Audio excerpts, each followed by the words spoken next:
When I installed my first package, I thought I did everything right. I started with the screen bottom board. I had a box that had 10 frames in it. None of them were drawn at that time. They were all just foundation. I covered it with an inner cover.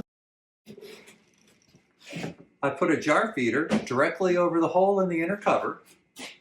And then I surrounded the jar feeder with another poly box and an insulated outer cover.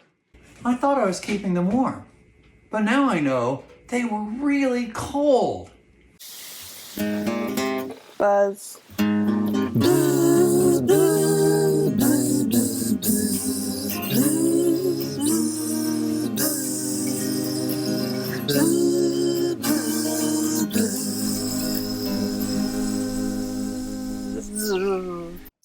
I made a big mistake when I installed my first packages. It didn't kill my bees, but it made them work way too hard. The funny thing is, I didn't know it was a mistake for a few years, and I didn't know just how much it set them back until I was reviewing old video this week. This video was taken 2 weeks after I installed my first 2 packages. At the time, I didn't think anything was wrong. That tight cluster looks just like the pictures I've seen of bees in wooden hives, so I thought it was normal. But I've got a lot more experience now. I know that bees in poly boxes almost never cluster like this. They are active and dispersed in all but the coldest weather. So even though they were in an insulated box, these bees were very cold. Now I know why. The problem is that bee boxes, including poly boxes, do not have perfectly straight edges. When you stack them on each other, there are small gaps. I put a flashlight between 2 new Bmax boxes. You can see a narrow gap of light nearly all the way across the boxes. It was like this on all 4 sides. You can also clearly see the light between the box and the wooden inner cover.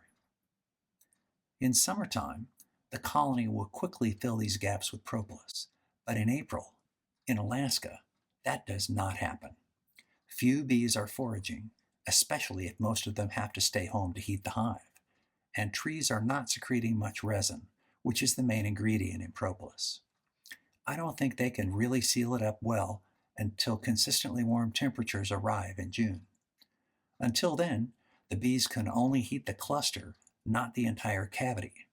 The lower internal temperature significantly reduces the amount of comb they can draw and the amount of brood they can raise. Let's look at some examples of just how much the cold delayed this colony's development. This picture was taken 2 weeks after installation. The queen had only just begun to lay, which means it took her at least 10 days to lay the first egg. Even though they started on foundation, I would expect her to start laying within several days of being released. This picture was taken 6 weeks after installation. This was my best frame at the time, and it's only about 60% drawn. Even on bare foundation, I would expect significantly more drawn comb than this. Now look at the edge of the box below the frame. See that pristine white edge? It's late May, and the conditions still haven't been good enough for them to start sealing the gap with propolis. If you've seen my other videos, you know the easy solution, a Reflectix inner cover. When you strap your hive down, the Reflectix compresses into a perfect heat-efficient gasket.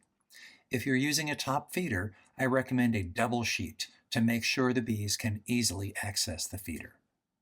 Thanks for hanging out for a while, and good luck with your packages.